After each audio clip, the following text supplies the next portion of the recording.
DOP Anand GK அவர்களை பேச அழைக்கிறேன்.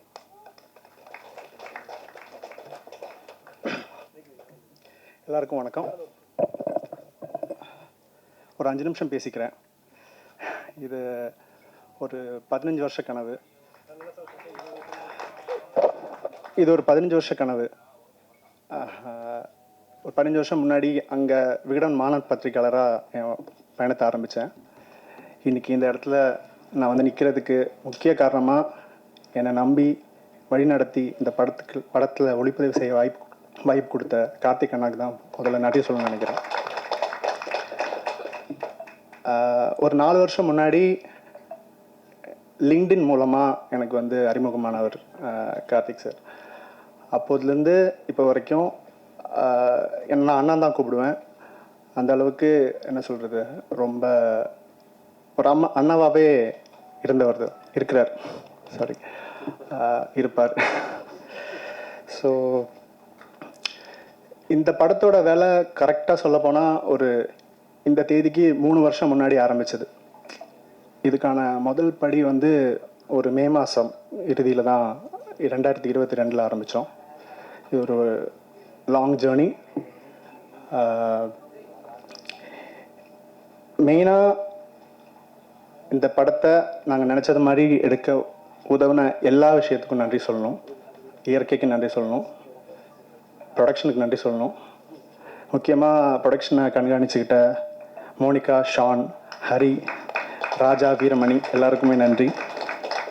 ஏடிஸாக இருக்கிற விரேன், சதீஷ், பவன், ஏசிஸ் என்னோடய அசிஸ்டன்ட் சினிமாட்டோகிராஃபர்ஸாக இருக்கிற அஸ்வின், சுரேஷ், காஷன் டிசைனர் நந்தினி.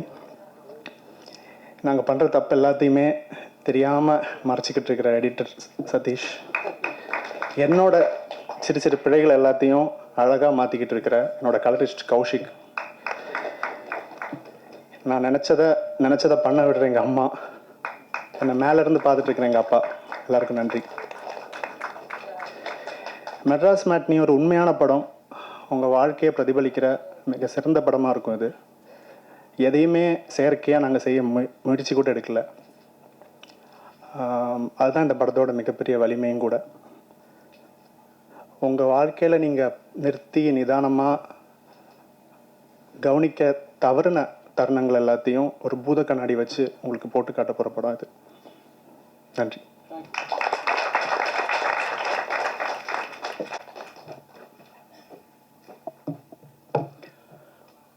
எல்லோருக்கும் வணக்கம். தாகம் எடுப்பவனை தண்ணீரும் தேடும் அப்படின்னு சொல்லுவாங்க. சிலருடைய தாகத்தை பொறுத்து கேன் வாட்டர் கிடைக்கும், ஆனால் இந்த டீமோட தாகத்துக்கு கங்கை தண்ணியே கிடைக்கும். ஸோ அந்த மாதிரி கார்த்திகேயன் சாரும் அவருடைய டீமில் இருக்கக்கூடிய ஆனந்த், சதீஷ், பாலசாரங்கன் எல்லாருக்கும் அப்படி ஒரு பேஷனான ஆட்கள், பேரார்வத்தோடு சினிமாவை நேசித்து வேலை செய்யக்கூடியவர்கள், அற்புதமான மனிதர்கள், அருமையான ஒரு டீம். ஸோ அவங்களோட ட்ரீம் ரொம்ப பெருசாக இருக்கிறனால தான் இன்றைக்கி ட்ரீம் வாரியர் வரைக்கும் வந்து நின்றுருக்காங்க அவங்க. ஸோ அதை சொல்லியே ஆகணும். ஏன்னா இப்போ ஸ்னேகன் சார் சொல்லும்போது சொன்னார் சின்ன படம் அப்படின்னா, சின்ன படம் பெரிய படம் அப்படின்னு தீர்மானிக்கிறதெல்லாம் மக்கள், மீடியா தான். ஸோ இன்றைக்கி 300 கோடியில் படம் எடுத்து 302 கோடி வசூல் பார்த்தோம் அப்படின்னு சொல்கிறது பெரிய படம் இல்லை. 15 கோடியில் எடுக்கப்பட்ட 20 கோடியில் எடுக்கப்பட்ட இன்றைக்கி டூரிஸ்ட் ஃபேமிலி, அதுதான் 80 கோடி 100 கோடியை நோக்கி போயிட்டுருக்கு. அதுதான் பெரிய படம். ஸோ மக்களால் கொண்டாடப்படுகிற படம் தான் பெரிய படம் அப்படிங்கிறது என்னுடைய தாழ்மையான கருத்து.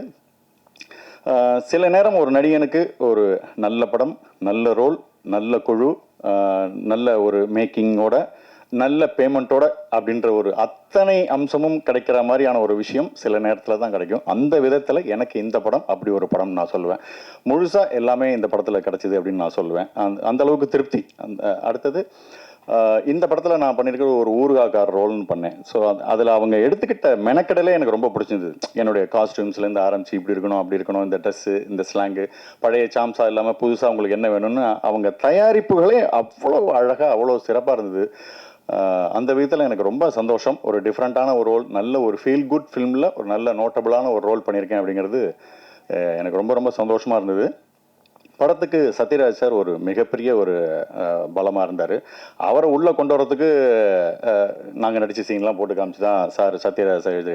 நான் நடித்ததெல்லாம் பார்த்து சத்யராஜ் உள்ளே வந்திருக்காருன்னா பார்த்துங்க, படம் நல்லா இருக்கும் போல இருக்கு அப்படின்னு நினச்சி வந்திருக்காரு. அதுதான் எனக்கு இன்னும் ஆச்சரியமாக இருக்குது. அதுக்கப்புறம் படத்துக்கு வைகை புயல் வடிவேல் சார் பாடினது, இதெல்லாம் ரொம்ப ஆச்சரியமான ஒரு விஷயம். வைகை புயல் வடிவேல் சார் வந்ததுக்கெலாம் காரணம் கார்த்திகேயன் சாரே சொல்லிருக்காரு, இந்த படத்துடைய இபி மோனிகா மேடம் தான் அவங்க. ஸோ அவங்கள பார்த்துட்டு ஒரு விஷயம் இருக்குது, ஒரு விஷயம் நீங்கள் வேணும்னு ஆசைப்பட்டீங்கன்னா கேட்டுரு, அவ்வளோதான். கேட்டுட்டா உங்களுக்கு கேட்குறவனுக்கு 2 விஷயம் இருக்குது, கிடைக்கும் கிடைக்கலன்னு. கேட்காதவனுக்கு இல்லை அப்படிங்கிற பதில் மட்டும்தான் இருக்குது. அந்த விதத்தில் மோனிகா கேட்டுருவோம், வடிவேல் சார்ட்ட பாடுறாரு, அவர் விருப்பம் அப்படின்னாங்க, பாட்டார் கேட்டார். இன்னைக்கு ஜம்முன்னு இன்னைக்கு ஒரு ப்ரமோஷன்ஸுக்கு அப்படி ஒரு ஹெல்ப்ஃபுல்லாக இருக்கக்கூடிய ஒரு விஷயம் நடந்திருக்கு. ஸோ இந்த டீம் எவ்வளோ டீசெண்டான டீம் அப்படின்னாக்கா, ஜென்ரலாக ஒரு படம் ஆரம்பிக்கும் போதே சார் இது லோ பட்ஜெட் ஃபிலிம் சார், என்னுடைய பேமெண்ட்டு சப்போஸ் ஃபார் எக்ஸாம்பிள் நான் 1 lakh அப்படின்னு சொல்லி வச்சுங்களேன், இது ரொம்ப லோ பட்ஜெட் சார், சரி நீங்கள் எவ்வளோ சொல்கிறீங்க, ஒரு 15,000 ரூபாய்க்கு பண்ண முடியுமா அப்படின்னு பாதாளத்துலேருந்து அவங்கள திருப்பி தூக்கிட்டு வர மாதிரி ஆகிடும். பட் மோனிகா மேடம் அந்த டீமே அது ஒரு டீசென்ட்டு. எவ்வளோ சார் உங்கள் பேமெண்ட்? 1 lakh. ரொம்ப சின்ன படம் சார், கொஞ்சம் குறைச்சிங்களா, எவ்வளோமா, 98,000 ரூபாய்க்கு பண்ணிக்கிறீங்களா சார் அப்படின்னு கேட்குற அளவுக்கு அவ்வளவு சினிமாவுக்கு சம்மந்தம் இல்லாமல் வெள்ளந்தியான ஒரு அற்புதமான மனிதர்கள். என்னம்மா என்ன தவிர பாக்கியெல்லாம் பாதிக்கப்பட்டிருப்பாங்க போல இருக்க. ஓகே, அந்தளவுக்கு ரொம்ப டீசெண்டான அந்த டீமே ரொம்ப டீசெண்ட். ஸோ இன்றைக்கி ட்ரீம் வாரியர் கதவு எப்படி திறந்தா மாதிரியோ இந்த டீம் இதே பேஷனோட இதே மாதிரி வேலை செஞ்சுட்டு போனாங்க, நாளைக்கு வார்னர் பிரதர்ஸே இவங்களுக்காக கதவுகள் திறக்கும் அப்படின்னு நான் நம்புகிறேன். ஸோ நல்ல டீமோட ட்ராவல் பண்ணது எனக்கு ரொம்ப சந்தோஷம். எனக்கு இந்த பாட்டு எனக்கு உண்மையிலுமே ஃபஸ்ட்டு அந்த வடிவேல் சார் பாட்டை தான் நான் கேட்டேன். பட் இதுக்கப்புறம் அந்த கண்ணம்மா பாட்டை கேட்ட கதையும் எனக்கு முழுசாக தெரியாது, ஜென்ரலாக அவுட்லைன் தான் தெரியும். பட் ஆனால் பாட்டை கேட்டோடனே என் கண்ணீர் வந்துருச்சு. அப்படியே அற்புதமான லிரிக், அற்புதமான ஒரு இது. பாலசாரங்கன், இந்த டீம், ஆனந்த், சதீஷ், இவங்களுக்கு எல்லாமே மிகப்பெரிய ஒரு பெரிய சிகப்பு கம்பள வரவேற்பு இந்த படத்துக்கு அப்புறம் இந்த ஃபீல்டில் இருக்குது. இந்த படம் மாபெரும் வெற்றி பெற எனது மனமார்ந்த நல்வாழ்த்துக்கள். நீங்களும் கண்டிப்பாக படம் பாருங்கள். நீங்கள் சப்போர்ட் பண்ணி 4 பேர்கிட்ட சொல்கிற அளவுக்கு இந்த படம் கண்டிப்பாக இருக்கும் நான் நம்புகிறேன். Thank you.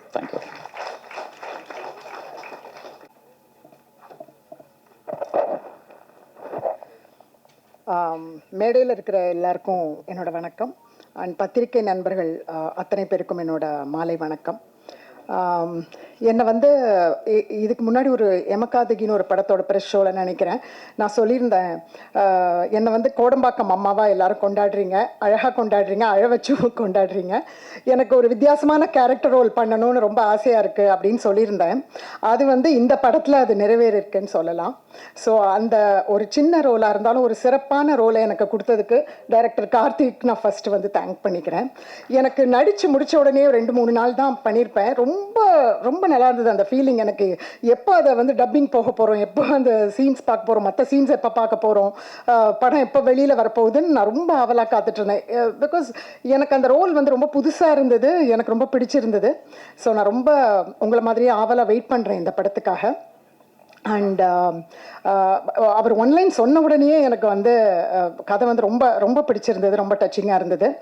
And Kali Venkat sir கேட்கவே வேண்டாம், நான் இன்னும் படம் பார்க்கல, பட் ஐ கேன் இமேஜின் எல்லாரும் சொல்கிறத வச்சு ஐ மீன் சொல்லாமலே புரியக்கூடிய விஷயம் அது. நான் உங்களோட பெரிய ஃபேன் உங்களோட ஒர்க்குக்கு. அண்ட் இந்த படத்தில் ஒர்க் பண்ண ஒவ்வொருத்தருக்கும், நடிகர்கள், டெக்னீஷியன்ஸ் எல்லாருக்கும் என்னோட விஷஸை நான் தெரிவிச்சுக்கிறேன். அண்ட் படம் மிகப்பெரிய வெற்றி அடைய வாழ்த்துக்கள். அண்ட் அதுக்கெல்லாம் முன்னாடி ட்ரெய்லர் மிகப்பெரிய வெற்றி அடையவும் வாழ்த்துக்கள். அது இப்போ ரொம்ப முக்கியமாக இருக்குது. And thanks everybody.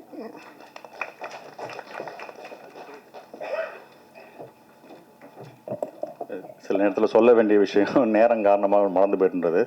காளி வெங்கட் சாரை பற்றி தான் சொல்லணுன்ட்டு இருந்தேன்.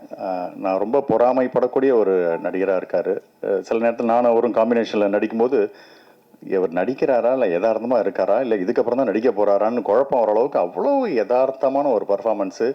அவரோட கார்கி படம்லாம் பார்த்து நான் அவ்வளோ வியந்திருக்கேன். ஸோ அற்புதமான ஒரு அட்டகாசமான ஒரு யதார்த்தமான ஒரு நடிப்பு காளி வெங்கட்டோடது. ஸோ இன்னும் பல உயரங்கள், இன்னும் பல படங்கள் இருக்குது. அவர் எனக்கு என்ன ஒரு ஆச்சரியம்னா, திடீர்னு ஹீரோவாக நடிச்சிட்டு இருக்காரு, திடீர்னு வேற ஒரு படத்தில் புல்லட்னு ஒரு படத்தில் நடிச்சிட்டு இருக்கு, அங்கே அது ஒன் ஆஃப் த ரோலாக பண்ணிட்டு இருக்காரு. எப்படி இதை பேலன்ஸ் பண்ணுறாருன்னு எனக்கு சீரியஸாகவே ஒரு ஆச்சரியமான ஒரு விஷயமா இருக்குது.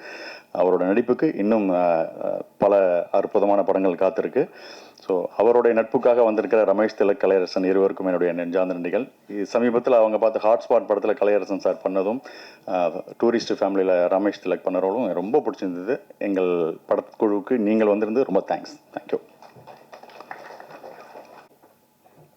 எல்லாருக்கும் வணக்கம். ரொம்ப சந்தோஷம் அந்த படம் பண்ணது. அதுவும் ஒரு நல்ல படம்.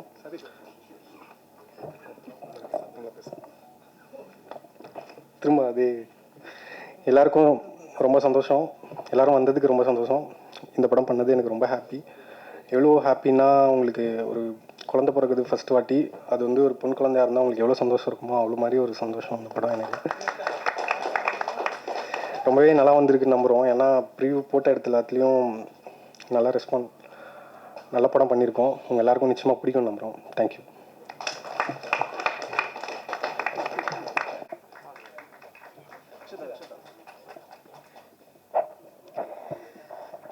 எல்லாருக்கும் வணக்கம்.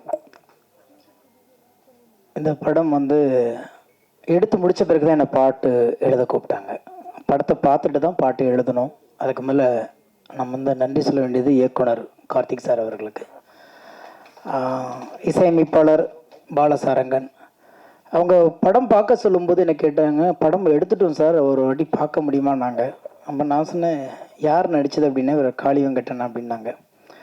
அப்போ அவசியம் பார்க்கலாம். ஏன்னா காளி வெங்கட்டனுடைய எல்லா படங்களையும் அவர் இருந்தாவே அந்த படத்துக்கு ஒரு ஈர்ப்பு இருக்கும். இது வந்து இந்த மேடைக்காக வேண்டி சொல்லலை, எந்த கதாபாத்திரம் கொடுத்தாலும் அதுவாக மாறக்கூடிய ஒரு சில கலைஞர்களில் மிக முக்கியமானவர் அவர் அப்படிங்கிறது நம்ம எல்லாத்துக்குமே தெரியும். நிறைய விஷயங்கள் வந்து அவரை நான் வந்து ஃபாலோ பண்ணிகிட்டு இருக்கேன். அப்படிங்கும்போது படம் பார்க்கும் பொழுது நான் போய் படம் பார்க்க போகும் பொழுது என்னச்சுன்னா, வேறு யார் நடிச்சுக்காங்கன்னா எல்லாமே அப்புறம் சொன்னாங்க, ரோஷினிலேருந்து எல்லாருமே சொல்லும்போது வியாபாரத்துக்கான ஒரு களம் வேணுமே, என்ன பண்ணுறது அப்படின்னு யோசிச்சுக்கிட்டு தான் அந்த படத்தை பார்க்க போனேன். ஆனால் இந்த படம் வேறு யாரையுமே தேடலை. அங்கே போனதுக்கு பிறகு இந்த படத்துக்கு இது போதும் அப்படின்னு அந்த படம் ரொம்ப அழுத்தமாக அதில் வந்து சொல்லியிருந்தாங்க. படம் பார்த்துட்டு நான் ரொம்ப 2 நாள் வந்து அந்த யோசனையிலே இருந்தேன். அப்புறம் நிறைய நாங்கள் பேசும்போது சொன்னோம், இல்லை ஆரம்பிச்சிடலாம் அப்படின்னோம். அப்படி தான் ஆரம்பித்து தான் அந்த பாட்டு எனக்கு வந்தது. ரொம்ப நாள் கழித்து ஒரு படத்தில் மனசுக்கு பிடிச்ச மாதிரி சில பாடல்கள் எழுதுவதற்கான களம் இதில் அமைஞ்சிச்சு. இப்போ நீங்கள் கேட்டது வந்து ஒரு கமர்ஷியல் சாங்காக இருந்தாலும் அதுவும் இந்த கதைக்கு ரொம்ப தேவையான ஒரு பாட்டு தான் வடிவேல் சார் பாடினது. அதுக்கப்புறம் இப்போ கேட்டிருப்பீங்க தந்தைக்கும் மகளுக்கும் உள்ள பாட்டு. அதுக்கப்புறம் வந்து வாழ்வியலை பற்றியான ஒரு பிலாசபி உள்ளுக்குள்ளே இருக்குது. ஒரு பாரதிதாசன் பாட்டை ஒன்று யூஸ் பண்ணியிருக்கோம். இது எல்லாமே பார்க்கும்போது பார்த்திங்கன்னா ரொம்ப கதையோடு ஒட்டுன பாடல்கள் அமைஞ்ச படமாக இதை நான் பார்க்குறேன். ரெண்டாவது, இந்த கதையை பற்றி இயக்குனர் டிஓபி அதை மற்றபடி அவங்களுடைய அந்த குழு பேசுவாங்க. இருந்தாலும் எனக்கு வந்து நிறைய படங்களை பார்த்துக்கிட்டே இருக்கோம். இன்றைக்கி நிறைய நமக்கு வாய்ப்புகள் கிடைக்கிது. ஓடிடியாக இருக்கட்டும், திரையரங்கமாக இருக்கட்டும், செல்ஃபோனில் இருக்கிற ரீல்ஸ் அல்லது ஷார்ட்ஸ், எது இருந்தாலும் எல்லாமே ஒரு குறும்படம் மாதிரி தான் நம்ம பார்த்துட்ருக்கோம். ஆனால் அந்த படத்தை பார்த்ததுக்கப்புறம் ஏன் இதை பற்றி யாருமே யோசிக்கலைன்னு தோணுச்சு எனக்கு. ஏன்னா நம்ம பக்கத்தில் கால சுற்றுற நிழலை பற்றி நம்ம கவலைப்படவே மாட்டோம். எங்கேயோ ஒரு நிழல் கிடைக்குதான்னு தேடி ஓடிட்டே இருப்போம். நம்ம நிழல் நம்மளை சுற்றிக்கிட்டே இருக்கும், அதை கவனிக்கிறது இல்லை. நம்மளும் அந்த நிழலுக்கு ஒரு கதை இருக்கும், அதுக்கு ஒரு வேர்வை இருக்கும், அதுக்கு ஒரு ரணம் இருக்கும். அப்படி பக்கத்தில் செதறி கிடக்கிற எந்த இதுவுமே நம்ம கவனிக்காமல், பொதுவாக அது கூட இடையில ஒரு இன்டர்வியூவில் நான் சொல்லியிருந்தேன், ஆகாயம்னு சொன்ன உடனே நம்ம எல்லாருமே அண்ணாந்து தான் பார்க்குறோம். ஆகாயம் அண்ணாந்து பார்த்தா தெரியாது, இப்படி பார்த்தாவே தெரியும். ஏன்னா நம்மளுடைய பாதத்தோடைய அடிப்பகுதி மட்டும்தான் பூமியில் இருக்குது. நகைக்கண்ணிலிருந்து ஆகாயம் தொடங்குகிறது. ஆகாயத்தில் தான் உடம்பே இருக்குது, பூமியோட பாதம் மட்டும்தான் பூமியில் இருக்குது. அப்போ ஆகாயனோடனே தூரமாக இருக்கிறதா ஆகாயனே சொல்லி சொல்லி பழகி போன நமக்கு கதைனாவே கற்பனாவே நம்மளை தாண்டி ஏதோ ஒன்று யோசிக்கணும்னு நினைக்கிறோம். அப்படி இல்லை, நம்மளை சுற்றி பக்கத்தில் எக்கச்சக்கமான உணர்வுகள் பொதிந்த கதைகளும் மனிதர்களும் இருக்காங்கங்கிறத ரொம்ப அழகாக சொல்லியிருக்காரு கார்த்திக் சார். இந்த படத்தில் நானும் ஒரு ஓரத்தில் இருக்கிறது வந்து நான் ரொம்ப பெருமையாக நினைக்கிறேன். இன்னும் சொல்லப்போனால் எனக்கு மனசுக்கு பிடித்த பாடல்கள் இதில் நிறைய வந்திருக்கு. கேளுங்க, ஆதரவு கொடுங்க. ரொம்ப சின்ன படம், ஆனால் ரொம்ப வலிமையான படம், உணர்வுகளை அழகாக பதிவு பண்ணுற படமாக இருக்கும். நிச்சயமாக உங்களுடைய ஆதரவு கொடுத்தீங்கன்னா இந்த மாதிரி நிறைய சின்ன படங்கள் வரும். காளி வெங்கடனை உங்கள் பசிக்கு இன்னும் நிறைய தீனி தேவைப்படுகிறது, திரையுலகம் கொடுக்கும் என்ற நம்பிக்கை எனக்கு இருக்கிறது. வாழ்த்துக்கள். எல்லாருக்கும் வணக்கம். இந்த படம் கொடுத்த கார்த்திக் சாருக்கு ரொம்ப நன்றி. நான் மொமெண்ட் என்டர்டைன்மெண்ட் ஒரு கம்பெனி ஆரம்பித்து அப்போ தான் ஒவ்வொரு படமாக பண்ணிகிட்ருக்கேன். கிட்டத்தட்ட இது 3வது படம் எனக்கு.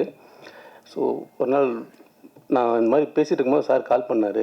எனக்கு ரொம்ப சந்தோஷமாக இருந்தது. இந்த படம் இன்றைக்கி வந்து இவ்வளோ தூரம் வந்திருக்கிறதுக்கு பயங்கரமான சப்போர்ட். ஆக்சுவலாக ப்ரொடியூசராக, நான் டைரக்டரும் சரி, ஸோ ப்ரொடியூசராக எனக்கு நல்ல ஃப்ரீடம் கொடுத்தாரு. அது எல்லாத்தையும் மீறி அந்த ப்ரொடியூசருன்ற பார்ட் வந்து எங்களுக்குள்ளார அந்த ஒரு 2-3 மீட்டிங்லேயே ப்ரொடியூசரோட பார்ட் முடிஞ்சது. அதுக்கப்புறம் ஒரு டைரக்டராக இருந்தது தான் இந்த படம் வந்து இவ்வளோ தூரம் வரதுக்கான ஒரு முக்கியமான காரணமாக இருந்துச்சு. ஸோ அதுக்கப்புறம் இந்த படத்தை எங்கே கொண்டு போகிறதுன்னு சேர்க்கும் போது dream warriors so S R Prabhu sir கிடைக்கும் போது இன்னும் நாங்கள் கொஞ்சம் ஹாப்பியாக தான் இருக்கோம். So thank you sir. இந்த படத்தில் எல்லாமே எனக்கு சப்போர்ட் பண்ணியிருக்காங்க. ஸோ ரொம்ப தேங்க்ஸ். பாலசாரங்கன் அவர்களை வந்து பேச அழைக்கிறேன். எல்லாருக்கும் வணக்கம். என்ன பேசுறதுன்னு தெரியல உண்மையாக சொல்லணும்னா, but I have a lot of gratitude to convey. Firstly to Anand. எனக்கு கார்த்திகனா தெரியறதுக்கு ஒரு முக்கியமான காரணம் ஆனந்த். ஸோ நாங்கள் 2 பேரும் சேர்ந்து லைக் 2021 நாங்கள் 3 பேரும் ஒரு ஷார்ட் ஃபிலிம் பண்ணோம், புறம்னு சொல்லிட்டு. அங்கே தான் எங்கள் ஜேர்னி ஆரம்பிச்சது. ஸோ அப்போலேருந்து எனக்கு கார்த்திக் சார்லாம் முதல்ல கூப்பிட்டுட்டு இருந்தேன். பட் அண்ணா சொன்னாங்க, அண்ணானே கூப்பிடுங்க பேலன்ஸில். அன்று முதல் இன்னைக்கு வரைக்கும் எனக்கு கூட பிறக்காத ஒரு அண்ணனா வந்து அண்ணன் இருக்கார். ஒரு மிகப்பெரிய உறுதுணை, என்னை நம்பி இந்த படத்தை கொடுத்து லைக் என்ன சொல்கிறது, ஒரு ஒரு ஒரு மியூசிஷியனுக்கு இதை விட ஒரு பெரிய ஒரு ஓப்பனிங் கிடைக்காது. ஏன்னா ஒரு மொதல் ப்ராஜெக்ட்லேயே வந்து ஒரு வடிவேல் சார், எஸ்பிபி சரண், விஜய் யேசுதாஸ் போன்ற லெஜண்ட்ஸ் கூட, ஸ்னேகன் சார், ஏன்னா ஸ்னேகன் சாரோட மிகப்பெரிய ஃபேன் நான். அவரோட எத்தனை பாட்டுக்கெலாம் நான் சின்ன வயசுலேருந்து வைப் ஆகிட்டு இருக்கேன்னு சொல்லவே எண்ணில் அடங்கா பாடல்கள். ஸோ அந்த ஒரு வாய்ப்பு எனக்கு நான் கேட்டது கிடைச்சிது. அதாவது கேட்டதும் கொடுப்பவனே கார்த்திக் அண்ணா அப்படின்ற மாதிரி பாடுற அளவுக்கு அண்ணா எனக்கு கொடுத்துருக்காங்க. ஸோ ரொம்ப ரொம்ப சந்தோஷமாக இருக்குது. அண்ட் என்னோட குருஸ், என்னோட அப்பா அம்மா, என்னுடைய பக்க இணையா துணையாக இருக்கும் பிரியா, எல்லாருக்கும் என்னுடைய நன்றி. And so happy, so grateful to everybody and everything. இந்த ஒரு மேடையில் வந்து நின்று பேசுறதுக்கு காரணமாக இருக்க அனைத்துக்கும் நன்றி. யூனிவர்ஸுக்கு நன்றி. Thank you so much. தேங்க்யூ. ஆக்சுவலாக இது எனக்கு ஃபஸ்ட்டு ஸ்டேஜ். நான் நிறையா வளருவேன்னு நினைக்கிறேன். ஸோ இதை தப்பாக எடுத்துக்காதீங்க. யாரையா விட்டுருந்தாலும் தப்பாக எடுத்துக்காதீங்க. ஸோ ஃபர்ஸ்ட் நான் என்னோடய ப்ரொடியூசர்ஸ்க்கு தேங்க்ஸ் சொல்லணும். Thank you so much my producers, Karthikeyan Anna and Devanand Anna and 2 more people. பேர் மட்டும் மறந்துச்சுன்னா அவன் இங்கிலீஷ் பேராக கொஞ்சம். அதுக்கப்புறம் ஆனந்த் அண்ணாக்கு சொல்லணும். ஏன்னா ஸ்க்ரீனில் எப்படி சொல்கிறது, கேமராக்கு ஏற்ற மாதிரி நடிக்க வைக்காமல் நான் பண்ணுறதெல்லாம் அவ்வளோ ஈஸியாக கேப்சர் பண்ணார். அண்ட் எனக்கே உண்மையாலே தெரில அதெல்லாம் உண்மையிலே நான் பண்ணனா அப்படின்றது எனக்கு தெரில. ஸோ தேங்க்யூ ஸோ மச் அண்ணா. அண்ட் பாலசாரங்கன் அண்ணா பற்றி சொல்லியே ஆகணும். லைக் ஒரு மெஜிஷியன் தான் நான் கூப்பிடுவேன் அவர் எப்போவுமே. ஏன்னா எனக்கு ஸ்டார்டிங் படம் பார்க்க போகும்போது நான் ஒரு சீன் ஒரு யோசிச்சு வச்சுருந்தேன், அந்த சீன் எப்படி வரும்ன்ட்டு. பட் மியூசிக் அப்படியே அப்படியே ஒரு மாதிரி எப்படி சொல்கிறது, டாப் நாச்சாக எனக்கே ஒரு மாதிரி நல்லா இருந்துச்சு நான் பண்ணதை பார்க்க. தேங்க்யூ ஸோ மச் அண்ணா. அண்ட் யாரை விட்டுன்னு தெரியல. So S R Prabhu sir, so thank you so much. Dream வாரியர்ஸ்ன்றது சார் சொல்லும் போதே எனக்கு சார் உண்மையாகவே சார் அப்படின்னு சொல்லிட்டு நான் ரொம்ப அப்படியே துள்ளி குச்சிட்டு இருந்தேன் சார் சொல்லும் போதே. விஸ்வா நம்ம இது அவங்க தான் வாங்கியிருக்காங்க அப்படின்னு ரொம்ப தேங்க்யூ ஸோ மச் சார். அந்த பேர் கீழே நான் நல்லா இருக்கு சார். அண்ட் அதுக்கப்புறம் காளி சார் பற்றி சொல்லியே ஆகணும். எனக்கு எப்போவுமே ஒரு எப்படி சொல்கிறது, முதல் தடவையாக ரொம்ப எக்ஸ்பீரியன்ஸாக எப்படி சொல்கிறது, யதார்த்தமான ஒரு நடிகர் கூட ஒர்க் பண்ண போகிறேன். நிறையா எனக்கு ஃபஸ்ட்டு சொல்லும் போது எக்ஸைட்மெண்ட் ரொம்ப அதிகமாக இருந்துச்சு. சரி எப்படி பண்ண போகிறோம் அப்படின்னு சொல்லிட்டு. பட் காளி சார் வந்து எப்படி சொல்கிறது, நடிக்கிற மாதிரியே தெரியாது. நிறையா கற்றுக்கிட்டேன். ரொம்ப சைலண்ட்டாக தான் இருப்பார். பட் திடீர்னு ஆக்ஷன் சொல்லும் போது இல்லை சார் உண்மையிலே சொல்கிறேன். இல்லை ஆக்சுவலாக அவர் ஒரு சீன்லாம் லைக் நம்ம அப்பா பார்ப்போம்ல வீட்டில், வெளியேருந்து வீட்டுக்கு வரும்போதெல்லாம் அது என்ன ஃபீல் இருக்குமோ அந்த சீன்லாம் வரும்போது அப்படியே இருந்துச்சு. அதனால் எனக்கு ரொம்ப எப்படி சொல்கிறது, அப்பான்ற அந்த பயமும் மரியாதையும் ரெண்டும் கலர்ந்து இருந்துச்சு இந்த படத்தில். ஆமாம், எங்கள் அப்பா பார்த்த சந்தோஷம். Thank you so much. அண்ட் அப்புறம் ஷெல்லி சேச்சி பற்றி சொல்லி ஆகணும். சும்மாறா சோம்பேறி, நான் என்ன சொன்னாலும் அவங்க அந்த ஒரு வார்த்தை சொல்லி முடிச்சு விட்ருவாங்க. சேச்சி உங்களால் தான் நான் இது மாதிரி நல்லா பண்ணேன், நீங்கள் கொடுக்கலாம், போய் உக்காருடா அப்படின்னுருவாங்க சைலண்ட்டாக. ஸோ அதனால் ரொம்ப டவுன் டு எர்த் நான் பையன் மாதிரியே பார்த்துக்கிட்டாங்க செட்டில். தேங்க்யூ ஸோ மச் சேச்சி. அண்ட் ரோஷினி அக்கா, ஃபஸ்ட்டு ரொம்ப கம்மியான சீக்வன்ஸ் தான் அக்காவுக்கும் எனக்கு இருந்தது. எப்படி நான் போய் பேச போகிறேன், நான் பேசவே வேணான்னு அந்த கடைசி வரைக்கும் 2 டைலாக் மட்டும் பேசிட்டு அப்படியே போயிடலான்னு. ஆனால் அக்காவே கூப்பிட்டு பேசினப்போ இன்னும் ரொம்ப எப்படி சொல்கிறது லேஸ் ஆகிடுச்சு. தேங்க்யூ ஸோ மச் அக்கா. அண்டு அப்புறம் Geetha Kailasam ma'am, Geetha Kailasam ma'am and நிறைய பேர் இருக்காங்க. அந்த எனக்கு எல்லார் கூடயும் ஒர்க் பண்ணதை எனக்கு உண்மையாலே என்னால் நினச்சி பார்க்கவே முடியல. இன்ன வரைக்கும் நான் அதில் இருக்கேன் அப்படின்னு சொல்லிட்டு. ஸோ எல்லாத்துக்கும் காரணம் கார்த்திகேயன் அண்ணா, மோனிகா அக்கா அண்ட் ஷான் அண்ணா. மோனிகா அக்கா, ஷான் அண்ணா ரொம்ப ரொம்ப தேங்க்ஸ்ண்ணா. பிகாஸ் என்னை ரொம்ப நல்லா பார்த்துக்கிட்டாங்க. லைக் ஸ்டார்டிங் வர ஆக்டருக்கு என்ன நடக்கும்னு எனக்கு நல்லா தெரியும். பட் அது எதுவுமே எனக்கு இங்கே நடக்கலை. எப்படி சொல்கிறது, ரொம்ப ரொம்ப ஹாப்பியாக இருந்துச்சு இந்த படம். அண்ட் நிறையா ஸ்பேஸ் இருந்தது. எப்போவுமே எனக்கு சொல்லி கொடுத்ததெல்லாம் சினிமான்றது டைரக்டர்ஸ் அண்ட் எடிட்டர்ஸ் மீடியம். ஆனால் இந்த படத்தில் மட்டும் நான் ஆக்டர்ஸ் மீடியம்னு ஃபீல் பண்ணேன் பிகாஸ் ஆஃப் சார். ஏன்னா சில முக்கியமான சீன்ஸ் எல்லாம் பெருசாக கட் இருக்காது. ஏன்னா நம்ம ஒரு சீன் பேசுவோம், கட் பண்ணி அவங்க என்ன வேணால் காட்டலாம். பட் சார் ஃபஸ்ட்டு சொல்லும் போது எனக்கு புரியல இந்த படத்துக்கு ஆக்டர்ஸ் ரொம்ப முக்கியம்ன்ட்டு. பட் படம் பார்க்கும் போது தான் புரிஞ்சுது, ஓகே அவர் சொன்னதான் கரெக்டுன்னு. அண்ட் தேங்க்யூ ஸோ மச் அண்ணா. ஏன்னா இந்த மாதிரி ஒரு ரோல், இந்த மாதிரி ஒரு கேரக்டர் எப்படியோ எனக்கு 22 தான் ஆகுது வயசு. ஸோ நார்மலாக ஜென்ரலாக சொல்கிறேன், டேரக்டர்ஸ் போகிறதா இருந்தால் அவங்க மேலே இருக்க நம்பிக்கையில் தான் போவாங்க. முகம் செட் ஆனால் போதும், நான் நடிக்க வச்சுக்கிறேன்ற. ஆனால் என்னை நம்பினார். என் படம் எதுவுமே நான் 2 தான் பண்ணியிருக்கேன், எதுவுமே அவர் பார்த்ததில்லை. என்ன வெறும் அந்த ஒரு நிமிஷம் ஆடிஷன், ஒரே ஒரு நிமிஷம் ஆடிஷன் பார்த்துட்டு ஓகேடா செட்டில் நான் போய் எது சொன்னாலும் டப்புன்னு அக்செப்ட் பண்ணிட்டு அதை வச்சு அது ஃப்ரேம் வச்சாச்சு பார்ப்பாரு. அது மாதிரி நிறையா எனக்கு இருந்துச்சு. என்னால் ஒரு ஆக்டராக ஃபுல்ஃபில்டாக இது மாதிரி இதுக்கப்புறம் எப்படின்னு தெரில. பட் ஆனால் இந்த படம் என் வாழ்க்கையிலே ரொம்ப ரொம்ப முக்கியமான படம். ஒரு அவர் எப்படி சொல்கிறது, லைக் மை ட்ரீம்ஸ் ஆர் ஃபுல்ஃபில்டுன்னு நான் சொல்லுவேன். ஸோ தேங்க்யூ ஸோ மச் அண்ணா, thank you so much for believing me. என் வாழ்க்கையில் என்னை ரொம்ப யாருமே நம்பினதில்லை, ரியல் லைஃப்லையுமே ஃபேமிலியில் கூட. என்னை நம்பினதுன்னா சினிமாவும் என்னோட டிரெக்டர்ஸும் தான். ஸோ அப்படிப்பட்ட நம்பிக்கைக்கு நான் என்ன வேணால் பண்ணுவேன், எவ்வளோ எக்ஸ்ட்ரீம் வேணால் போவேன். So thank you so much. இங்கே வந்து எல்லாருக்கும் ரொம்ப நன்றி. நான் ஏதாவது வளர்ந்தேன்னா மன்னிச்சுங்க. நன்றி, வணக்கம்.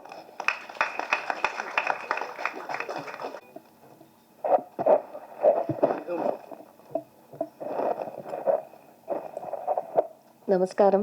Good evening. First of all, I'm so happy to be with all of you here. And second, I'm not talking in Tamil. I'm basically a Malayali. I know a little bit of Tamil. So, konjam na pesren. I have to tell one beautiful thing in this Madras Matinee movie is I didn't see any hierarchy. Director, cameraman, we artist, production boy, எல்லாருமே equal, same. அது வந்து film இண்டஸ்ட்ரியில் ரொம்ப கம்மி. So and the way how Karthik sir, his debut film, but the way how he treated each and every person in the set, அது ரொம்ப முக்கியம். And I have to say thank you and thanks a lot for having such a gratitude and attitude. Second thing, Karthik sir's first movie, his own writing, his own production.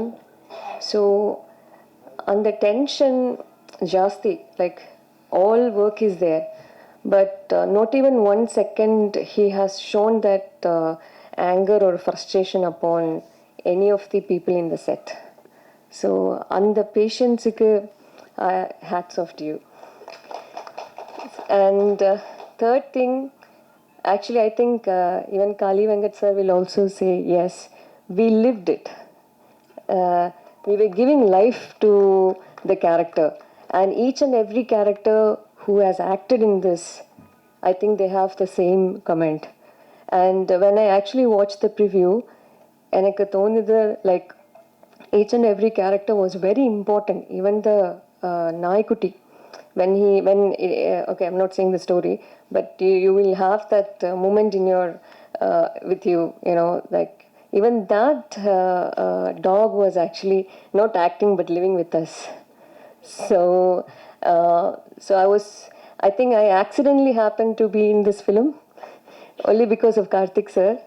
And they all come from IT background, no film background, no film experience. He hasn't assisted with anyone. But the way how they dealt professionally with this film was marvelous. Even experienced film industry people will stand back, and I think we should study from it. And I have to say Monica and Shion, they were looking after the production. with no production experience, but fantastic, marvelous job. Thank you. So, and of course, Anand, I think அந்த வீடெல்லாம் வந்து ரொம்ப சின்ன வீடு, ரொம்ப light கம்மி, but the shots and the frames நீங்கள் பார்த்தேன்னா you can feel the natural light coming. Sometimes we had to shoot all that at night, but the way he has actually formulated the light and everything is a fantastic job. I felt so real and raw. அது ரொம்ப முக்கியம். That is basically the skin and layer of the film, and he has given life to that. Thank you so much, Anand, and Snehan sir and Bala, lyricist and the musician. I think if you notice, most of the hi-fi funda famous music directors, lyricists are all short like me, and he's also going to be like that, and he's already a remarkable person in that industry, already marked. So, yeah. And of course, Roshni and my son, you know, I think we lived, and I think I used to pull his leg a lot, and but I wanted to give him confidence. He used to lose like he's one who comes inside other papa, is it okay, you know, ange celebrity irukku, what I don't understand what you mean by this celebrity and all, and so he'll be like standing apart. I'm like, why you do that? We all are together, we all are giving life, and once you go home and that's the end of it. And if someone calls for the next movie, yes, we'll do, otherwise we'll be thinking who will be going to call us, waiting for an opportunity.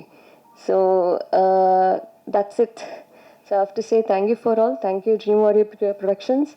And yeah, please make this movie a successful one for the media, because I think after a long time, knowing a film, having a film content which is very real to our life, which we all can relate, that is something, that is the content with this movie.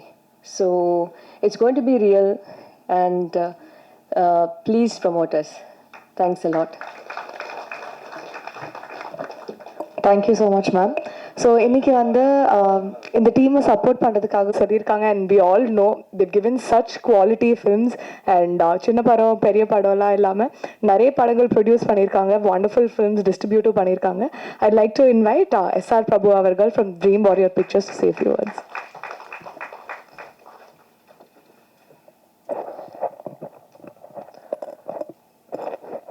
எல்லாருக்கும் வணக்கம். Madras மேட்னியை dream warrior pictures நிறுவனத்து மூலமாக வெளியிடுறதில் ரொம்ப மகிழ்ச்சி. இன்றைக்கி cinema, Tamil cinema நிலையமாக மொத்தம் இந்திய சினிமாவும் ஒரு முக்கியமான ஒரு காலகட்டத்தில் இருக்குதுன்னு நினைக்கிறேன். ஒரு இடைப்பட்ட நேரத்தில் நமக்கு இருந்த சில பிஸ்னஸ் அட்வான்டேஜஸ் வந்து நம்மளுடைய சுறுசுறுப்பை கொஞ்சம் குறைச்சிருச்சுன்னு சொல்லலாம். ஒரு மாதிரி நல்ல நிழலில் இருந்தவங்களுக்கு திடீர்னு மார்க்கெட் சினாரியோலாம் மாறி எல்லோரும் எந்திரிச்சு நிழலில் தேடி ஓடுற மாதிரியான ஒரு சினாரியோ இப்போது லாஸ்ட் ஒரு 1 இயராக இருக்குது. யார்கிட்ட பேசினாலும் ஒரு சின்ன குழப்பம் ஒன்று நான் பார்க்குறேன். இது இண்டஸ்ட்ரி எப்படி போகும், பிஸ்னஸ் எப்படி இருக்கும் அப்படின்னு. ஆனால் இந்த பக்கம் சடனாக திரும்பினா இல்லை, இண்டஸ்ட்ரி நல்லா தான் இருக்குது, நம்ம தான் மாற்றிக்கணும் அப்படிங்கிற மாதிரியான ஒரு இதை வந்து தியேட்டரில் நம்ம பார்க்குறோம். இங்கே ஓடக்கூடிய படங்கள் மக்கள் இன்னும் தியேட்டருக்கு நிறையா வந்து படம் பார்க்குறாங்க, நல்ல படங்களை சப்போர்ட் பண்ணுறாங்க அப்படிங்கிற ஒரு நம்பிக்கை இருக்கிற கட்டத்தில் ஒரு எல்லாரும் ஒரு படம் ஆரம்பிக்கிறப்போ இந்த படம் மிகப்பெரிய வெற்றி பெறணும், நமக்கு ஒரு அங்கீகாரம் கிடைக்கணும், நம்மளுடைய கனவு நிறைவேறணும், நிறைய பணம் சம்பாதிக்கணும், பேர் சம்பாதிக்கணும், இந்த மாதிரி நிறைய ஒவ்வொருத்தருக்கும் ஒவ்வொரு மாதிரியான விஷயத்தோட ரொம்ப பாசிட்டிவாக தான் ஆரம்பிக்கிறோம். ஆனால் ஆரம்பிக்கிற எல்லா படங்களும் அதே மாதிரியான அவுட்புட்டோட வந்து முழுமை பெறுறது இல்லை. அது ரொம்ப சிக்கலான ஒரு விஷயம். அதுக்கு நிறைய வெவ்வேறு விதமான கலைஞர்களுடைய என்ன சொல்கிறது, ஒரு சரியான ஒரு பொருத்தமான ஒரு ஒர்க் ஒன்று தேவைப்படுது. அந்த ஒர்க்கு நல்லபடியாக அமைஞ்ச ஒரு படமாக நான் மெட்ராஸ் மேட்னி படத்தை நான் பார்க்குறேன். ஏன்னா தனிப்பட்ட ஒருத்தரை வந்து நம்ம இந்த படத்தில் வந்து இல்லை இவங்களோட ஒர்க்கு தான் பெஸ்ட் அப்படின்னு நம்ம சொல்லிட முடியாது. ஒவ்வொருத்தருடைய ஒர்க்கும் ரொம்ப இலகுவாக அந்த படத்தை தாண்டி இல்லாமல் எல்லாமே படத்துக்குள்ளே இருக்கிறது இந்த படத்தினுடைய ஒரு பெரிய அட்வான்டேஜ். நம்ம நிறைய படங்கள் பார்க்குறோம், இது வந்து இந்த படத்தினுடைய நம்மளை நினச்சிக்கணும் அப்படின்னு சொல்லிட்டு பார்க்குறோம். அப்படி பார்க்குறப்போ ஒவ்வொரு படத்துக்கும் நம்ம இந்த படத்தை பண்ணுறப்போ இது சரியான படமாக இருக்கணும், ஒரு சரியான படத்தை தேர்ந்தெடுத்து பண்ணுறீங்கிற ஒரு பேர் வரணும் அப்படிங்கிறதுக்காக நம்ம நிறையா பண்ணுறோம். அந்த விதத்தில் இந்த படம் பார்த்த உடனே தோணுச்சு இல்லை இந்த படத்தை நம்ம டிஸ்ட்ரிபியூட் பண்ணணும் அப்படின்னு சொல்லிட்டு.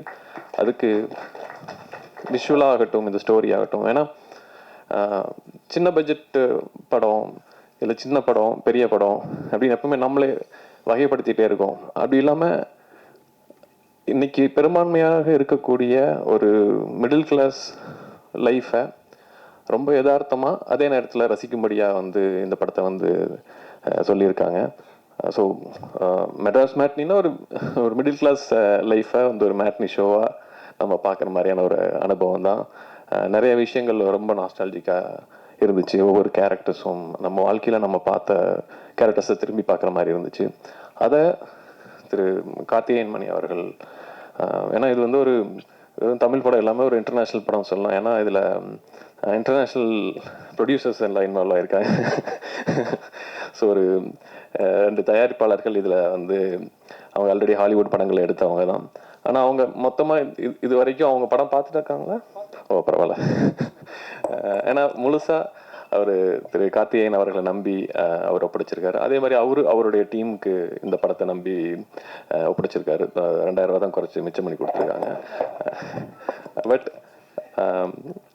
ஒரு படம் நல்லா வர்றது அவ்வளோ சந்தோஷமான விஷயம். ஏன்னா அதிலிருந்து அந்த படத்திலிருந்து ஒரு நல்ல ஒரு 3-4 மிக குறிப்பிடக்கூடிய நல்ல நடிகர்கள் வந்து வருவாங்க. அவங்க தமிழ் சினிமாவுக்கு ஒரு நல்ல கலர் கொடுப்பாங்க. அதே மாதிரி டெக்னீஷியன்ஸ் வருவாங்க. I feel Anand will be one of the notable cameraman அப்படின்னு நான் அப்படி இருப்பாருன்னு நான் நம்புகிறேன். ஸோ அந்த வகையில் அபிஷேக் எழுதி கொடுத்த எல்லாமே பேச முடியல, பட் ஓரளவுக்கெல்லாம் பேசியிருக்கேன்னு நினைக்கிறேன். அண்ட் இதில் நடிச்சிருக்கிற ஒவ்வொரு ஆர்டிஸ்ட்டுக்கும் என்னுடைய வாழ்த்துக்கள், எல்லா டெக்னீஷியனுக்கும் நான் வாழ்த்துக்கள் நான் தெரிவிச்சுக்கிறேன். அண்டு ஸ்னேகன் சார், உங்களோட ஒர்க்கு ரொம்ப அருமையாக இருந்துச்சு. அண்டு பாலசாரங்கன் அவரோட ஒர்க்கு ரொம்ப நல்லா இருக்கு. அண்டு ஒரு படம் பார்த்துட்டு இருக்கப்போ இந்த படத்துக்கு சத்யராஜ் சார் வந்து ஒரு முக்கியமான ரோல் பண்ணி கொடுத்தது எனக்கு ரொம்ப ஆச்சரியமாக இருந்துச்சு. ஏன்னா ஒரு நல்ல படம் நடக்கிறப்ப எல்லாருமே அது தானாக அது அமையும். இந்த படத்துக்கு அது எல்லாமே அமைஞ்சிருக்குன்னு நினைக்கிறேன். அதே வகையில் மக்களோட ஆதரவும் நல்ல வகையில் அமையும்னு நான் நம்புகிறேன். அண்டு காளியங்க சார், உங்களோட ஒர்க் அருமையாக இருந்துச்சு. ஒரு திடீர்னு ஒரு படம் பார்த்துட்டு இருக்கப்போ ஒரு மூமெண்ட்டில் அதாவது இவர் வச்சு ஒரு ஃபுல் இந்த ஆக்ஷன் படமே பண்ணலாம் போல இருக்கு, அவ்வளோ மாசாக இருக்காரு அப்படி இருந்துச்சு. ஆனால் இந்த படம் வந்து ஒரு மாஸ் கமர்ஷியல் ஃபில்மாக தான் நான் பார்க்குறேன். ஒரு மிடில் கிளாஸ் லைஃப், ஒரு அந்த அந்த அந்த குடும்ப தலைவன் அவன் ஒரு மாஸ் ஹீரோ அப்படின்னு சொல்கிறதா இந்த படம். அது கண்டிப்பாக அது எல்லோரும் உணர்வோம் நம்புகிறோம். So thank you so much.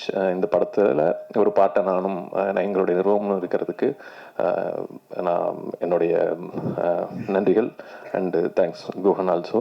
So thank you so much.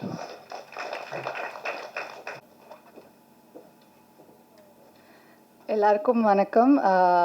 So முதல் நன்றி கடவுளுக்கும் யூனிவர்ஸ்க்கும் நான் சொல்கிறேன். இந்த இடத்துல உங்கள் முன்னாடி வந்து இப்படி நின்று பேசுகிறதுல வந்து ரொம்ப சந்தோஷமாக இருக்குது. கனவு மாதிரி இருக்குது ஆக்சுவலாக. இந்த படம் ஆரம்பமே வந்து எனக்கு ஆனந்த் கிட்ட தான் ஆரம்பிச்சது, ஆனந்த் சார் கிட்ட தான். ஸோ அவர் வந்து காசு தேடிட்டு இருக்கும் போது இந்த மாதிரி ஒரு நெக்ஸ்ட் டோர் கேர்ளாக வேணும் அப்படின்ற மாதிரி ஒருத்தங்களை தேடிட்டு இருந்தாங்க. ஸோ தேடும் போது அவர் தான் வந்து கார்த்திக் சார் கிட்ட வந்து சொல்லியிருக்காங்க, இவங்களை காசு பண்ணலாமே, நீங்கள் ட்ரை பண்ணுங்க அப்படின்ட்டு. ஸோ அவர் தான் வந்து என்னோட ஆரம்ப புள்ளி இந்த படத்தில் நான் உள்ளே வர்றதுக்கான காரணம். ஸோ உள்ளே வந்துட்டு ஆக்சுவலாக அவரோட ஃப்ரேமில் எல்லா இதுலேயும் வந்து ரொம்பவே மேக்கப் எதுவுமே கிடையாது. நாங்கள் எந்த ஒரு இதுலேயும் வந்து மேக்கப் போடாமல் அவ்வளோ அழகாக நான் இருக்கேன் அப்படின்றத வந்து இவரோட ஃப்ரேமில் தான் நான் பார்த்து தெரிஞ்சுக்கிட்டேன். So thank you so much Anand sir. And so நான் உள்ளே என்ட்ரு ஆகும்போது கார்த்திக் சார் வந்து கதை எனக்கு நரேட் பண்ணாங்க. நரேட் பண்ணமோ இந்த இந்த படம் வந்து எனக்கு ஃபஸ்ட்டு வந்து அங்கேயே ஸ்பாட்லேயே ஓகே சொல்லிடலாம், அந்த அளவுக்கு வந்து எனக்கு ரொம்ப கனெக்டிங்காக இருந்தது. ஸோ இந்த படம் வந்து உங்களோட எல்லாரோட வீட்லேயும் எல்லாரோட கார்னர், உங்கள் வீட்டு நுக்குலேயும் இதெல்லாம் நீங்கள் பார்த்துருப்பீங்க. உங்கள் வீட்டில் இருக்கிற ஒரு கேரக்டர்ஸாக இருக்கலாம், ஒரு அக்கா, அம்மா, தம்பி, எல்லாரையும் நீங்கள் வந்து ரிலேட் பண்ணிக்கலாம். ஸோ எல்லா சிச்சுவேஷன்ஸுமே இது வந்து ஆமாம்ல இது எனக்கும் நடந்தது, ஆமாம் இந்த மாதிரி ஒரு தம்பி எனக்கும் இருக்குது, இந்த மாதிரி அக்கா எனக்கும் இருக்காலன்னு சொல்கிற அளவுக்கு அந்த அளவுக்கு ரியலிஸ்டிக்காக வந்து இருந்தது அந்த கதை ஆக்சுவலாக நான் படிக்கும்போது. ஸோ அதனால வந்து இம்மீடியட்டாக நான் வந்து இதை வந்து விடவே கூடாது அப்படின்னு சொல்லிட்டு ரொம்ப கெட்டியாக பிடிச்சிக்கிட்டேன். ஸோ இந்த படம் வந்து எனக்கு ரொம்பவே க்ளோஸ் ஹார்ட்டடான ஒரு ஃபிலிம். நான் ரொம்ப வயசானா கூட வந்து இப்படி ஒரு படம் நடிச்சிருக்கேன்ட்டு ரொம்ப பெருமையாக சொல்லுவேன். அப்படி ஒரு படம் எனக்கு Madras matinee. So thank you so much Karthik sir for this opportunity. And S R Prabhu சாருக்கு ரொம்ப நன்றி. ஏன்னா இந்த படத்தை வந்து இன்னும் ஒரு 10-50 ஸ்டெப் ஏற்றி கொடுத்து எங்களை வந்து புஷ் பண்ணுற ஒரு பர்சன்னா அவர் தான் இங்கே நான் சொல்லி ஆகணும். And Kali Venkat sir, so இந்த படம் சொல்லும் போது காளி வெங்கட் சார் தான் வந்து அவரோட நடிக்க போகிறோம் அப்படின்னோடனே ரொம்ப அப்படியே அட்டென்ஷன் ஆன மாதிரி ஆகிட்டேன். என்னது அவரோடையா அப்படின்ட்டு ஒரு யோசனையாக இருந்தது. ஸோ ஏன்னா அவரோட ஒர்க் வந்து இவங்க முந்தாசிப்பட்டியிலேருந்து கார்கி வரைக்குமே நான் எல்லாமே பார்த்துருக்கேன். ஈவன் அக்கரால கூட வந்து ரொம்பவே பயங்கர அமேசிங்காக இருக்கும். ரொம்ப என்ன சொல்கிறது, ஸ்விட்சை போட்ட மாதிரி அடுத்த நாள் வந்து வேறு கேரக்டரில் அவ்வளோ அழகாக பண்ணுவார். அவ்வளோ பாசிபிளாக எவ்வளோ பண்ண முடியுமோ அவ்வளோ அழகாக அதை டெலிவர் பண்ணுவார். ஸோ இவரோட நான் நடிக்க போகிறேன், இவரோட நான் ஃப்ரேமில் இருக்க போகிறேன்னா என்னெல்லாம் பண்ண முடியும் அப்படின்னு சொல்லிட்டு கண்டிப்பாக மெனக்கேட்டேன். நான் அவ்வளோ ஈஸி இல்லை உங்களோட நடிக்கிறது. அண்ட் எல்லாருக்குமே வந்து அவங்க அப்பா தான் ஹீரோ, கண்டிப்பாக. அதில் எந்த ஒரு சேஞ்சுமே இல்லை. எனக்கு வந்து காளி சார் அப்பா. ஸோ இவர் தான் என்னோட ஹீரோ இந்த படத்தில். நான் ஒரு அப்பாவுக்கும் ஒரு பொண்ணுக்கான ரிலேஷன்ஷிப் வந்து வார்த்தையால் சொல்லிட முடியாது. அது வந்து ஒரு அப்பா ஒரு பொன் குழந்தைய பெற்ற அப்பாவுக்கு தான் அந்த ஃபீலிங் தெரியும்னு சொல்லுவாங்க. ஸோ அதை வந்து எந்த ஒரு பெரிய ஒரு ட்ராமாவோ எந்த ஒரு பெரிய ஒரு சர்ச்சை இதெல்லாம் இல்லாமல் அழகாக பியூட்டிஃபுல்லாக சீன்ஸ்லேயும் எமோஷன்லேயும் வந்து இது டெலிவர் பண்ணியிருக்காங்க. ஸோ அதுக்கு வந்து டைரக்டர் சாருக்கு தான் வந்து ஒரு பெரிய பாராட்டு நான் சொல்லி ஆகணும். அண்ட் அதில் என்ன காஸ்ட் பண்ணியிருக்காங்கன்றவும் இதில் நானும் இருந்திருக்கேன் அப்படின்ற மாதிரி இருக்குது எனக்கு. நான் ஷெலி மேமுக்கு வந்து நான் பொண்ணாக நடிச்சிருக்கேன். ஸோ கண்டிப்பாக இவங்களோட வந்து ஒரு பயங்கரமான ஒரு ஜேர்னி எனக்கு இருக்குது அப்படின்னு அவங்கள பார்த்தோன்னே தெரிஞ்சு போச்சு. பிகாஸ் ஷீஸ் ஒன் என்ன சொல்கிறது, அவ்வளோ எமோஷன்ஸ் வச்சுருப்பாங்க. எங்கேருந்து வச்சுருப்பாங்கன்னு எனக்கு தெரியாது. திடீர்னு இப்படி இந்த மாதிரி சீன் நடினா அப்படி ஸ்பான்டேனியஸாக அவங்களுக்கு அந்த ஸ்பாட்டில் வரும். அவங்களுக்கே தெரியாமல் நான் ரொம்ப ரசிச்சிருக்கேன் அவங்கள ஒரு ஃப்ரேம்லேயும். She is very beautiful and very sweet person. So thank you so much ma'am. And Viswa வந்து என்னோட தம்பி. ஆனந்த் சார் கார்த்திக் சாருக்கு அப்புறம் விஸ்வா கிட்ட தான் இந்த படத்தோட தொடக்கம் எனக்கு ஆரம்பிச்சுது. ஸோ ஸ்டார்டிங்கில் வந்து இவங்களை வந்து கூப்பிட்டு ஒரு டெஸ்ட் எடுத்து பார்ப்போம் இவங்க செட் ஆவாங்களான்னு ஆரம்பிக்கவும் தம்பியோட தான் ஒரு சீன் வச்சுருந்தாங்க. ஸோ டயலாக்ஸ் எல்லாம் கொடுத்துருந்தாங்க. நானும் மனப்படம்லாம் பண்ணி நைட்லாம் உட்காந்து படித்து போய் நின்னா அந்த டயலாக் எதுவுமே வேண்டாம், நீங்களா நடிங்க அப்படின்ட்டாங்க. சரி நடிப்போம் அப்படின்ட்டு இவர் பார்த்தேன், மேலே கீழே பார்த்தேன் விஸ்வாவை, என்ன பண்ண போகிறான் இவன் நம்மள அப்படின்ற மாதிரி இருந்தது. அண்ட் இன்ஸ்டண்ட்டாக எங்களுக்கு அங்கே ஸ்பார்க் ஆயிடுச்சு. ஒரு சிப்ளிங் ஒரு பிரதர்லி ஃபீல் வந்துருச்சு எனக்கு. அவனோட ஹேர் ஸ்டைலோ ஏதோ பார்த்தா அது என்னன்னு தெரியல, அந்த அவரோட மொழியா இல்லை அவரோட பிஹேவியராக எனக்கு தெரியல. டக்குன்னு எங்களுக்கு வந்து கனெக்ட் ஆகி நாங்கள் நிஜமாகவே ஒரு வீட்டில் ஒரு அக்காவும் தம்பி இருந்தால் எப்படி இருக்கோன்ற மாதிரி டக்குன்னு நாங்கள் ஸ்விட்ச் ஆகிட்டோம். ரொம்பவே அழகாக இருந்தது. அவரோட நடித்த அந்த சிஸ்டர் அந்த ஃபீலிங் எல்லாமே ரொம்ப அழகாக வந்திருக்கு படத்தில். கண்டிப்பாக உங்களோட தம்பியோ அக்காவுக்கோ அந்த மாதிரியான ஒரு ரிலேஷன்ஷிப்பை நாங்கள் அழகாக பிரதிபலிச்சிருக்கோன்றதை நான் நம்புகிறேன். கண்டிப்பாக நீங்கள் அதை பார்த்து ஃபீல் பண்ணுங்கள் அந்த படத்தில். And editor sir Satish sir ரொம்ப அழகாக என்னை வந்து அதில் வந்து இது பண்ணியிருக்காங்க. எங்கள் பர்ஃபார்மன்ஸ் என்னோட பர்ஃபார்மன்ஸ் மெயினாக வந்து ரொம்பவே கிறிஸ்பாக இருந்ததுக்கு அவருக்கு ஒரு பெரிய நன்றி. Thank you so much Satish sir. And என்னோட மித்த ஆக்டர் ஸ்டாம் சார் அவருமே வந்து ஊருகாக்காரன்னு சொல்லிட்டு வந்திருக்காங்க.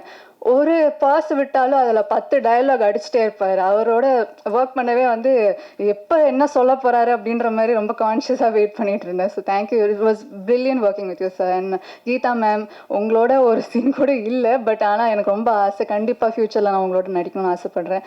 Abhishek sir again thank you so much for உங்களோட கண்டிப்பாக உங்கள் புஷ் இல்லாமல் இந்த அளவுக்கு வந்து ஸ்டேஜ் வந்து பெருசாகிறதுக்கு உங்களால தான். So thank you so much. And Hari sir production team, Hari sir, Monica, Shan, இவங்க எல்லாமே எனக்கு ரொம்ப சூப்பராக பார்த்துக்கிட்டாங்க. And thank you so sweet. And எப்போ எது கேட்டாலும் எனக்கு வாங்கி கொடுத்தாங்க. So thank you so much. And இந்த ராக் ஸ்டார் பாலா, ஸோ அவரோட பாட்டில் வந்து எனக்கு விஜய் யேசுதாஸ் சார் ரொம்ப பிடிக்கும். ஸோ அவரோட பாட்டில் எங்களோட ரிலேஷன், அந்த அப்பா பொண்ணு ரிலேஷன்ஷிப் பற்றி ஒரு பாட்டு பண்ணியிருக்காங்கன்றதுப்போ எனக்கு கேட்கும் போதே அப்படியே கண்ணெல்லாம் அப்படியே ரொம்ப மாய்ஸ்டாக இருந்தது. எனக்கு ரொம்ப சந்தோஷமாக இருக்குது. விஜய் யேசுதாஸ் சாரோட வாய்ஸில் எனக்கு என்னோட படம்லாம் வரப்போகுது அப்படின்ற போது ரொம்ப சந்தோஷமாக இருக்குது. ஸ்னேகன் சாரோட லிரிக்ஸில் அதுவும் பீன் ஸோ பியூட்டிஃபுல். ரொம்ப அழகாக அது வந்து இதை அந்த மாதிரி வார்த்தையே இதுக்கு மேலே யாராலையும் எழுத முடியாது, அவ்வளோ அழகாக அதில் எழுதியிருந்தீங்க. So thank you so much sir. And எல்லாரையும் சொல்லிட்டேன் நினைக்கிறேன், யாரை விட்டுருந்தேன். அப்புறம் இன்னும் முக்கியமான விஷயம் வந்து இந்த படத்தில் வந்து ஒரு ஸ்டேஜஸ் ஆஃப் என்னோட கேரக்டர் இப்போ தீபிகா, ஸ்டேஜஸ் ஆஃப் தீபிகா இருக்கும். சின்ன வயசுலேருந்து இப்போ நான் இருக்கிற வயசு வரைக்கும் இருக்கும். ஸோ என்னோட பர்ஃபார்மன்ஸ் வரதுக்கு முன்னாடி அந்த இந்த சின்ன பசங்க, அந்த டீனேஜ் பொண்ணு அவங்க எல்லாம் நடிச்சிருப்பாங்க. ஸோ நான் வந்து திடீர்னு வரும்போது லைக் எப்படி இருக்கும்ன்ற ஒரு டவுட் இருந்தது. ஏன்னா த்ரூ அவுட் தி ஃபிலிம் இல்லாமல் ஸ்டார்டிங்கில் அவங்க தான் நடிச்சிருப்பாங்க. ஸோ அவங்க அவ்வளோ எஃபோர்ட் போட்டு அவ்வளோ பியூட்டிஃபுல்லாக ரொம்பவே அமேசிங்காக நடிச்சிருந்தாங்க. ஸோ அவங்க ரொம்ப அழகாக டெலிவர் பண்ணதுனால என்னோட பர்ஃபார்மன்ஸ் இன்னுமே ரொம்ப அழகாக இருந்தது அவங்களால. ஸோ அவங்களுக்குமே ரொம்ப நன்றி. Thank you so much. June 6 Madras matinee release ஆகுது. கண்டிப்பாக உங்கள் ஃபேமிலியோட பாருங்கள். கண்டிப்பாக I am sure, pretty sure உங்களுக்கு வந்து நைட் நீங்கள் தூங்கும் போது உங்களுக்கு ரொம்ப நாஸ்டாலஜிக்காக ஃபீல் ஆகும். உங்களோட பழைய நினைவுகள்லாம் ஞாபகம் வரும். கண்டிப்பாக பார்த்து என்ஜாய் பண்ணுங்கள். Thank you so much. Thank you. So next up the captain of the ship. எனக்கு தெரிஞ்சு உங்களை இன்வைட் பண்ணதுக்கு முன்னாடி it just feel so nice to see everyone இவ்வளோ அழகான விஷயங்கள் உங்களை பற்றி சொல்லுது. I'm pretty sure this movie shooting was a blast. So please few words.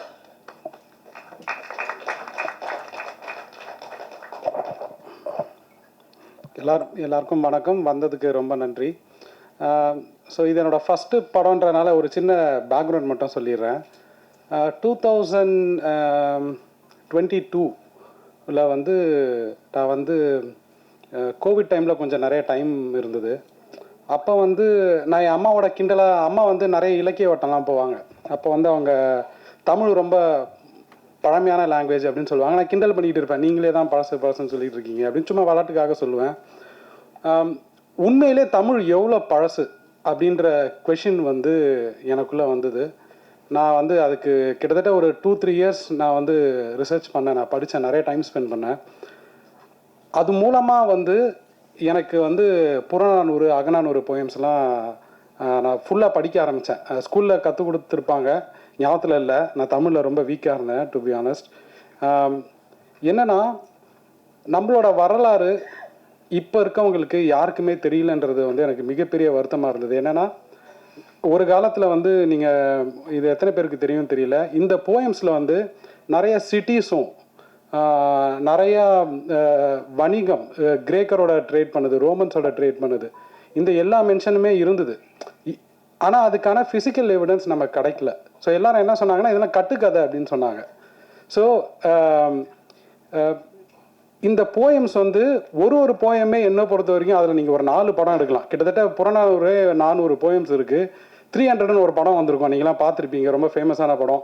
எனக்கு தெரிஞ்ச அந்த படம் தமிழ் படமாக தான் எடுத்துருக்கணும். ஏன்னா அந்த மாதிரி கதை இங்கே எவ்வளோ இருக்குது, அந்த மாதிரி கதைங்க நமக்கே தெரியல. அது வந்து உண்மையிலேயே வருத்தத்துக்கு ஒரு விஷயமாக தான் நான் பார்க்குறேன். ஸோ எனக்கு என்ன டிரைவாக இருந்ததுன்னா, இப்படி ஏன் மற்றவங்க எடுக்கலன்றது கேட்கறது விட்டுட்டு நான் ஏதாச்சும் பண்ணோன்னு தான் நான் வந்து புறம்னு ஒரு ஷார்ட் ஃபிலிம் எடுத்தேன். கெடுகு சிந்தை கடிதவள் துணிவேன்ற ஒரு ஷார்ட் ஃபிலிம். அந்த ஷார்ட் ஃபிலிமை வந்து அந்த போயமை வந்து ஒரு ஷார்ட் ஃபிலிமாக விஷுவலைஸ் பண்ணி கிட்டத்தட்ட ஒரு 20 மினிட்ஸ் ரன் டைம் வரும். அது யூஎஸில் கொஞ்சம் நிறைய ஃபிலிம் ஃபெஸ்டிவல்ஸ்லாம் வின் பண்ணுச்சு. அது மூலமாக தான் எனக்கு இந்த படத்துக்கு ப்ரொடியூசர்ஸ் கிடச்சாங்க. அவங்க ப்ராப்பர் அமெரிக்கன்ஸ். அவங்க வந்து அதை பார்த்துட்டு ப்ராபப்ளி நீ இதை இன்னும் ஒன்று ட்ரை பண்ண, இந்த ஸ்கில் உங்கள்கிட்ட இருக்குன்னு என்னை என்கரேஜ் பண்ணாங்க. இன்னொன்று அந்த படத்தை ஷார்ட் ஃபிலிமை வந்து இதே ஸ்டேஜில் இதே பிரசாத் லேப்ஸில் கனிமொழி மேம் எம்பி அவங்க தான் வந்து லான்ச் பண்ணாங்க அந்த படத்தை. என்னென்னா எனக்கும் அவங்களுக்கும் பெரிய கனெக்ஷன்லாம் இல்லை. நான் ஒரு சாதாரண ஆள் தான். நான் ஒரு ரொம்ப எம்ஜிஆர் நகரில் பிறந்து வளர்ந்த ஒரு சாதாரண ஆள். பட் அந்த படம் மூலமாக எனக்கு என்ன ரொம்ப ஆணித்தனமாக என் மைண்டில் போச்சுன்னா, மீனிங்ஃபுல்லாக ஒன்று பண்ணால் ஊர் உலகமே சப்போர்ட் பண்ணும். அதுதான் வந்து என்னோட ஒரு ஸ்ட்ராங் ரியலைசேஷனாக இருந்தது. ஸோ நான் ஐடியில் இருந்தாலும் எனக்கு வந்து சினிமா மேலே பயங்கரமான பேஷன் உண்டு. என் அப்பா வந்து சின்ன வயசுலேயே எனக்கு ஃபஸ்ட்டு காமிச்ச படம் வந்து தேட்டரில் கூப்பிட்டு போய் காமிச்ச படம் வந்து ஜுராசிக் பார்க். அந்த டைனோசர்லாம் வந்து உண்மையாக பொய்யான்னு புரிகிற வயசில் கூட நான் இல்லை, பயங்கரமாக இருந்தது பார்க்க. ஸோ அப்பாவனால எனக்கு வந்து சினிமாவில் கண்டிப்பாக அந்த இன்ட்ரெஸ்ட் இருந்தது. ஸோ எடுத்தால் நான் அடுத்து என்ன அர்த்தமுள்ளதாக எடுக்க முடியுன்றதை எனக்குள்ள கொஷினாக இருந்தது. எனக்கு என்ன தோணுச்சுன்னா, நான் சொன்ன மாதிரி பிறந்து வளர்ந்தது எல்லாமே எம்ஜிஆர் நகர். எங்கள் தெருமுனையில் ஒரு அங்கிள் வந்து மளிகை கடை வச்சுருக்காரு. எனக்கு நினைவு தெரிஞ்ச நாள்லேருந்து 35 வருஷமாக அந்த அங்கிளோட கடை அதே சைஸில் தான் இருக்குது. கொஞ்சம் கூட குறையல, கொஞ்சம் கூட ஏறலை. இது அவரை பற்றி அவர் லைஃப்பை பற்றி நான் யோசிச்சிருக்கேன். டெய்லி எழுந்திருக்கிறாரு, அந்த கடைக்குள்ளேயே இருக்கார். அவர் வந்து தான் முன்னேற வாய்ப்பே இல்லைன்னு தெரிஞ்சும் தான் ஓடுறாருன்னு நான் நினைக்கிறேன். இது வந்து அவரோட இன்டெலிஜென்ஸுக்கான இண்டிகேட்டர் கிடையாது, அவரோட சூழ்நிலை அப்படி. நம்மளோட நிறைய பேரோட சூழ்நிலை வந்து அப்படி. என்னென்னா, நமக்கு இருக்க செட்டப் இருக்குல்ல, ஃப்ரேம் ஒர்க், அதுவே நமக்கு நிறைய லிமிட்டேஷன்ஸ் தரும். அது வந்து it's not an indicator of our intelligence. So ஒரு சாதாரண மனுஷனுக்கான ஒரு லிமிட்டேஷன் எப்பவுமே வெளி உலகத்தில் உண்டு. மற்றவங்க ஆட்டோ யூனிஃபார்ம் போட்டால் மற்றவங்க உங்களை ட்ரீட் பண்ணுற விதமோ, இல்லை நீங்கள் சார் இப்போ செப்பல் போட்டிங்கன்னா உங்களை ட்ரீட் பண்ணுற விதமோ, இது எல்லாமே கண்ணுக்கு தெரிஞ்சும் கொஞ்சம் தெரியாமல் கொஞ்சம் இருக்குது. ஸோ அந்த மாதிரி ஒரு அப்பா பசங்களுக்காக நாய் மாதிரி ஓடுறாரு. திடீர்னு பார்த்தா பசங்களுக்கும் அவருக்கும் ஒரு கேப் இருக்குது. அந்த அப்பாவுக்கு எவ்வளோ வலிக்கும், அதுதான் இந்த படம். ஸோ என்னன்னா, இந்த கதையை நான் வந்து எழுதி முடித்ததுக்கப்புறம் ஒரு நல்ல அப்பா கிடைக்கணும்னு நான் தேடிட்டு இருந்தேன், வலைவீசி தேடிட்டு இருந்தேன். அப்போ தான் வந்து காளி சார் வந்து இந்த கதைக்கு எஸ் சொன்னார். நான் இன்னொரு மைண்ட் செட்லேயும் இருந்தேன். கரெக்டாக நான் அப்பா அந்த படத்துக்கு வந்து மாட்டலன்னா இந்த படமே எடுக்க வேண்டான்ற மைண்ட் செட்டில் தான் இருந்தேன். Kali Venkat sir, thank you so much for doing this. Kali Venkat sir பற்றி நான் என்ன சொல்லணும்னா, ரொம்ப உண்மையாக இருக்கும், எல்லாமே ரொம்ப உண்மையாக இருந்தது. எனக்கு வந்து ஒரு ஃப்ரேம், ஒரு செகண்ட் கூட வந்து போலித்தனமாக இந்த படத்தில் வந்து எதுவுமே இருக்காது. எல்லா ஆக்டர்ஸுமே, காளி வெங்கட் சார், ஷெல்லி, விஸ்வா, ரோஷினி, ஒரு மோமெண்ட், மீதி அதர் ஆக்டர்ஸ் ஒரு மோமெண்ட் கூட பொய்யா இருக்காது, ரொம்ப உண்மையாக இருக்கும். இந்த படம் வந்து எப்படின்னா, உங்கள் லைஃப்பில் நீங்கள் உங்களுக்கே தெரியாத ஒரு பெர்ஸ்பெக்டிவ் இருக்கும்ல, ஒரு அழகான பெர்ஸ்பெக்டிவ் இருக்கும். அது கண்டிப்பாக அந்த படம் மூலமாக கிடைக்கும். சத்யராஜ் சார் கேரக்டர் இந்த ட்ரெய்லரில் சொன்ன மாதிரி சர்ஃபேஸ் லெவலில் நோ ஆக்ஷன், மிடில் கிளாஸ் லைஃப்பில் என்ன இருக்கும், no action, no adventure, no romance, so sad அப்படின்னு சொல்லுவார். பட் இது எல்லாமே இருக்கும், அது உங்கள் லைஃப்லையும் இருக்குது. அது வந்து கண்டிப்பாக இந்த படம் மூலமாக உங்களுக்கு ஒரு ரிஃப்ளெக்டிவ் எக்ஸ்பீரியன்ஸாக இருக்கும். சப்போர்ட் பண்ணுங்கள். Thank you so much. கடைசியாக வந்து என்னோட என்டையர் க்ரூ, டைம் இன்ட்ரெஸ்ட்டில் நான் வந்து ஃபுல்லாக பேசலை. ஆனந்த், பாலா, என்னோட எடிட்டர் சதீஷ், ஹரிகிருஷ்ணன் ஜிஏ, அவர் இல்லைன்னா அந்த படம் நடந்திருக்காது. முக்கியமாக வந்து அபிஷேக் ராஜா. என்னென்னா, எனக்கு வந்து சினி இண்டஸ்ட்ரியில் எந்த கனெக்ஷன்ஸுமே இல்லை. ஒரு ஸ்டெப்பும் எதை பற்றியுமே யோசிக்காமல் எனக்கு ஹெல்ப் பண்ணது வந்து அபிஷேக் தான். Abhishek, thank you so much for doing everything. Thank you. And then in fact அவர் மூலமாக தான் ட்ரீம் வாரியர் பிக்சர்ஸ் அவர் தான் வந்து பார்க்க வச்சார். நான் இன்ஃபேக்ட் அவங்களோட படத்தோட மிகப்பெரிய ஃபேன், அவங்க எடுத்த எல்லா படத்தோட மிகப்பெரிய ஃபேன். ஸோ எனக்கு வந்து ஒரு மாதிரி சரியெல்லாம் தான் இருந்தது. ட்ரீம் வாரியர் பிக்சர்ஸ் பேனர் பார்க்கும்போதெல்லாம் எனக்கு ரொம்ப சந்தோஷமாக இருக்கும். I have to thank Guhan sir, எங்கே இருக்காருன்னு தெரியல. Guhan sir, thank you so much for all your support. And then முக்கியமாக S R Prabhu sir, thank you so much for your support sir, grateful. கண்டிப்பாக இந்த படத்தை சப்போர்ட் பண்ணுங்கள். This will be a fun emotional ride. I hope you all enjoy it in the theatres. Thank you. Thank you, sir.